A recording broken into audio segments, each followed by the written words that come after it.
Furup amagagi marakta divide and rule policy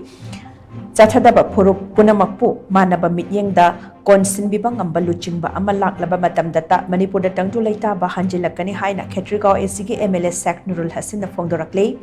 wapha masing ase Khetrigao awang da laiba sahi masjid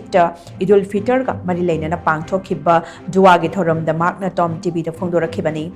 Tom TV na hangba wahang amagi pakhum piraduna MLA Sak Nurul Hasin na hai Islam lining chatpasingi seng laba numit Idul Fitr na lakpada lamdamasta khundamina de beyel ho phurup punamak mamangda lairamba nungaitaba thodok wathoksing kaukthok minaraga amata oibagi wakhalonda apunba Manipur ama semgat minarase matam kharagi mamangdagi lamdamasta laiba phurup anigi marakta thokhiba thooningdaba thodok amana maram oiraga lamdamasta lairiba mipum khudingmak awasai thengnangle adumoinamak tha kharagi mamangda lairamba phibam aduga hojik oiriba phibam asiga khara makhaidi khenare Hojik lamdam asida Indian Constitution ki Article 356 ki makhada suspended animation thamliba asi athuba matamda popular government ama semduna lamdam asi tangdulai taba puraknaba legislators singna kanna hotnari suspended animation matam sangna thamjinbana wathok asi warosin purak pangamloi democracy satpa leibak amadadi miyamna khanba mihutna government chalaiba haibasi miyamgi right ni hojikti hingsagi thodok wathok thokpasu hanthakrai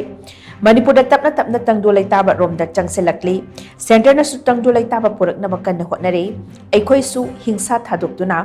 warosin puraknaba hotnabada mateng pangsinsi haina makna makata phongdokhe